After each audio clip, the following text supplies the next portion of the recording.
The season has kicked off. What a great time of year. Football season is back. It's fun to watch Saturday's games, be able to wake up and see the Iowa State-Kansas State game and catch a bunch of football there during the day. It was nice to see football back. So certainly excited about our situation coming in Saturday night, 8 p.m., to be able to host Colorado State. Continue playing great football at home is the goal. Continue to have an incredible environment is certainly the goal. I see a lot of coaches out there on social media talking about how important it is to have that incredible home field advantage. And I know that we have it here. So really looking forward to seeing our fans show up on Saturday night at 8 o'clock. Going to be a beautiful night. We're a healthy football team, which is really one of, if not the most important things you can say this time of year.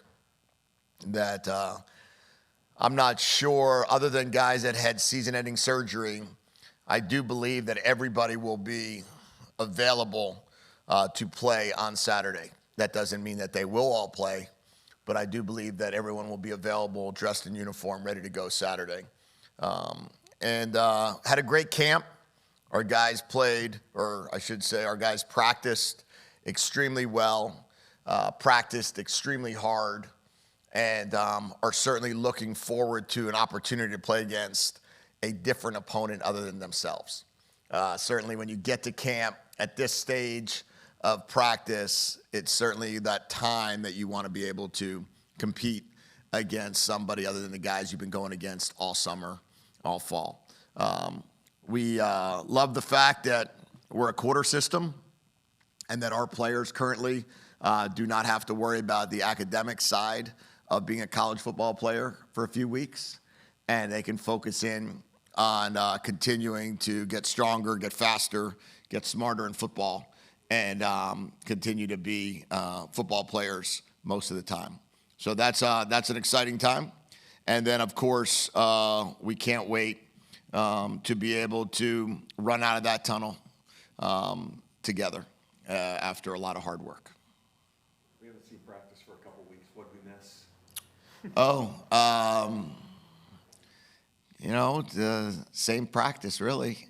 Just a lot of guys competing, a lot of energy, a lot of passion, a lot of excitement out there, a lot of competition still. We're still about maybe 40% of our practice structure is good on good, where the offense will go against the defense, and then about 60% of our practice structure will have scout team and cards and opponent scouting. So we're focusing now. The next couple days will be more on Colorado State offense and defense and special teams. But up until yesterday, we were probably a 50-50 to 60-40 split. But guys are running around, making plays, running around, playing great defense. We've had a ton of scouts out of practice, which is a great opportunity for all of our draft-eligible players or guys that are considering going to the draft. I love the fact I think we've had 17 teams represented in the last 8 days. And, we like to share that with our kids. We like to let them know who's at practice and let them know who's watching. And it's been fun to watch them compete during those times. What do you need to see in the Mills-Finau battle to kind of separate that this week? And what's your history starting pure freshman offensive lineman? Yeah, when we were at Arizona, we started Jonah Savanea as a true freshman. In his first game, he went on to be a second-round pick after 3 years of college football. We started Wendell Moy as a true freshman. He's now playing as a starter at Tennessee this year, transferred over to Tennessee. So we've done that a couple times there. I certainly think John Mills is ready to go. So excited to see that, excited to see him. Pocky has done a great job of continuing to compete. I think we have a couple days left. We're in pads 2 more days. And we'll let them just keep on battling. We'll see both guys in the game, regardless of who starts. When we were down at some of the other places throughout the years certainly have rotated offensive linemen early in the season. We'll continue to do that, both because of conditioning and also because of we got probably seven guys that are ready to go, 6 or 7 guys or more, and we want to make sure we get guys playing early. You know, with Mills obviously being a true freshman, like Packy's very young himself. What did you want to see the most growth from him from spring to fall, and where do you feel like he still has room to get better? Pocky? Yeah. I would say just get better. Just keep getting stronger, keep getting better, keep believing in the scheme, keep improving. He's a redshirt freshman, or they're both young as can be, right? We got and Champ, and you got Champ, who's a true freshman. So 3 of our, let's call it 5 guys on our internal side, or our interior 3 linemen are freshmen or redshirt freshmen. That's kind of been the goal. And when you look at our offensive line, they look the part now. And then when you go ahead and you add the guys that are going to be coming in at tackle and the guys that we have at tackle, and now you're looking at a really, really big young offensive line in the future. But Carver Willis and Drew Azzopardi have done an amazing job of securing the edges for us. And then, of course, Max McCree continues to improve as a swing tackle. But they'll just can all continue to get better, keep working on their fundamentals, keep buying into the system, keep doing what we ask them to do, win in pass protection, and do a great job blocking for the run game. How did you approach recruiting John Mills after he committed to Texas? We just never stopped recruiting John Mills. And we just wanted to let John Mills know that if he changes his mind, that we're there for him. And we don't take that approach with everybody. We certainly don't. But John Mills had a family connection here. John Mills had Seattle connection here. So when you have legacy, when you have people that's parents went to school here and grandparents went to school here, you know that you can continue to recruit those guys. And you don't know where life takes them. And some guys, you just wish them the best and let them, follow that path of where they, let's call it, chose when they were 4 or 5 months early before signing day. And then other guys, you just let them know, you still care about them and that you're not going to take it personal if they choose another place. But on the same token, if they do change their mind, that there's going to be a spot always open for them. And that was how we approached John. And then as John continued to go through the year and go through watching a little bit of what we were doing, there was some, he wasn't sure who we were. We just got here. So as he was building that relationship up with our coaching staff, towards the end is when he felt that, coming to be a dog was the right move. What did you see from Leroy this fall that helped him earn that spot at nickel? Yeah, Leroy had a really good training camp. Rashawn Clark and Leroy have been battling it every day, right? They've just been battling. The competition has been really, really good. And it's been fun to watch. One guy come in, make a play. One guy come in, make a tackle. One guy come in, get a pick. One guy come in and then lose a rep. And that competition is constant. So I think Leroy continued to make plays on the ball, which was a big thing, and was in the right position at the right time and competed really hard every chance he had. He and Rashawn will rotate on either whether it be by series or by personnel groups, but we'll see both those guys. Again, Rashawn's super young as well. So, we've got another guy that's just been in college 18 months, and Leroy's got a little more experience on him as well. In that same light, what was it about Raiden that allowed him to have that aura with Omari, that receiver? How did Raiden become the aura guy? I think Raiden will start. I think Raiden will start for us right now going into Saturday. And I think that he deserves it based on how he practiced, how he prepared, the plays that he made when the opportunity presented itself. We all saw the plays he made in the spring game when the opportunity presented itself. We saw the plays he made in the scrimmage when the opportunity presented itself. And as practices have continued, he's continued to show up. So we've got some young freshmen that are making plays. And Roebuck and Raiden are both going to be playing, out there on Saturday night. along with Amari, Audric, and Rashid, with, of course, Denzel leading the way at X. Do you feel there's still a lot of questions about your defense? And Kevin Green. Kevin Green will be playing too. Do I think there's questions about our defense? When you look at it, there's one full-time starter from last year and Prysock back, and then, Durfee got some time. Isaiah Ward played and started half the season. But last year you came into this with Tupatalo was the only full-time starter that came back, got his job, and it's not that much different other than I see all the young guys coming up that are extra talented and things like that.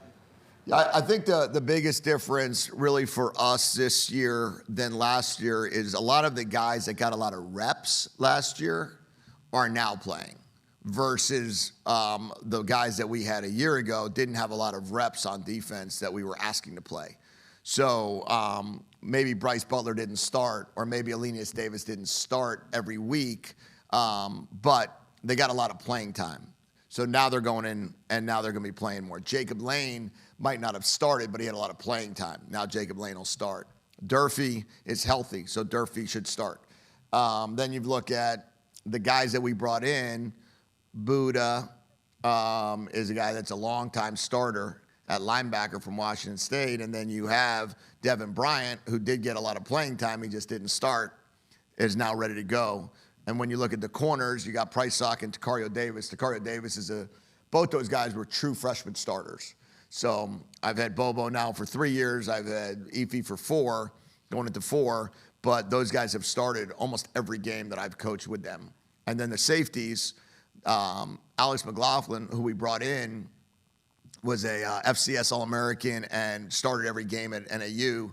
And then we have Mikel Esteen, who I considered a starter a year ago. I know he only started maybe 4 of the 13 games, maybe 5, but certainly had starting experience. So we're a little different than we were a year ago in that mode. How much do you expect to be in 5 down fronts, considering that's what Ryan did so much at Illinois? Yeah, we're going to be multiple in regards to the ability to get to 5 down, 3 down, and 4 down fronts. We're going to see a lot of what, Ryan Walters has put his stamp on this defense. So most of the time, we don't just totally change from what we did and what we did well. So Ryan's defense is well known to be a 5 down defense that takes advantage of matchups and some of the things that he did at Illinois and Purdue. I would believe we're going to see a lot of that.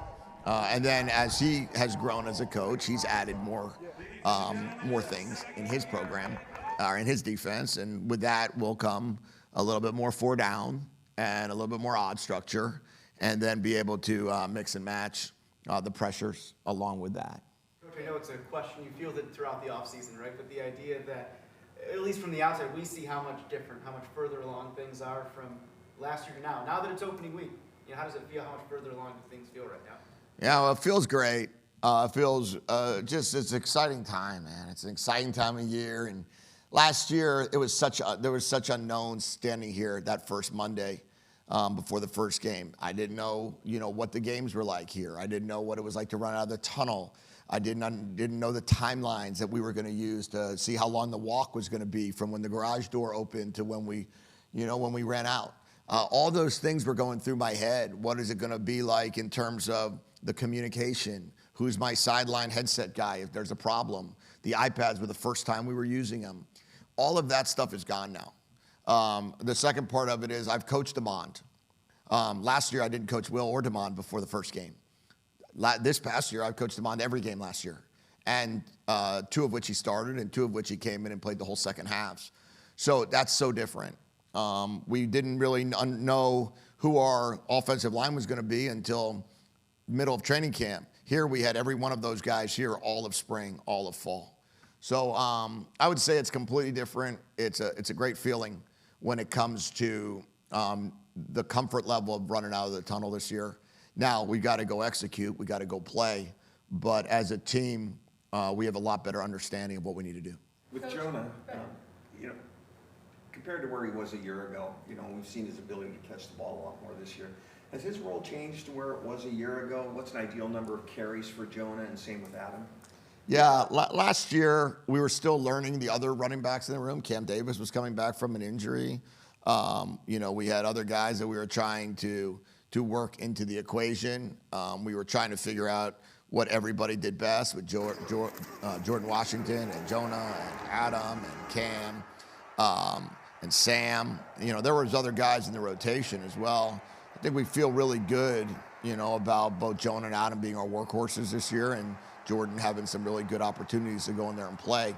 I don't know the exact number of reps they're going to have or the amount of carries that they'll have, but I do think that Jonah is really comfortable this year, really comfortable with every part of being a captain, every part of being the lead dog running back, understanding exactly what it means and what it looks like. When he got here, he wasn't the lead dog our last year at Arizona. We had two guys that went on or are playing in the NFL right now. So Jonah was the third guy that was mixing in with 2 and 1. Now, this past year, he's now done that for a year, and now his confidence is even higher. In this current landscape where guys are just kind of coming and going each year, can you talk about how exciting it could possibly be for fans here to see that their stars could be Damon, who is, so young, a sophomore, and Raiden, who's a freshman, and then obviously they had Denzel, who they saw grow. Yeah, that's a great question. I love the fact that I believe that our program, we are not going to be one that people come and go. I don't think so. We're working really hard for that to be the case. The fact that Damon showed up here as a true freshman, he's never been coached by anyone else. He's never gone to any other college. He's a Husky. Denzel, he's a Husky. Jonah has now been here 2 years. They know Jonah. They're familiar with Jonah. When you look at the young freshman wide receivers that we brought in, our fans are gonna know those guys. They're gonna believe in those guys. Rashid has been here his whole career. And Decker DeGraff has been here his whole career. And they're young. These guys are young. They're sophomores and redshirt freshmen. Guys that are gonna have long careers here. I really believe that. John Mills, true freshman. Champ, true freshman. Pocky, in his second year here. And then you look at defense, our fans are going to get to know these guys more and more and more. The Alenius Davises of the world that'll be here 4 years. You've got guys that Price Lock's been here 2, McKell's been here 6. Hopefully Alex McLaughlin will be here 3. And if we can continue to build our program the way we think, then the Dylan Robinsons will be in the world will step in, and the rest of these guys, Isaiah Ward that's been here a couple of years, Anthony Ward's been here 3 years. That if our fans can see that, hopefully they'll continue to rally around our team and say, hey, this isn't like what we've heard at other places where they're going to be always looking for the next guy. We want to invest in these kids because these kids are ones that we know every year. Where have you seen the biggest growth in Damon, from where he's been last season to now? Kind of what was the point of emphasis for him going into the season? For Damon? He was only a freshman, so football knowledge is going to always be the number one point of emphasis. The development of the brain of a football player, the development of the brain of a quarterback can never not be the number one thing, and can never be diminished.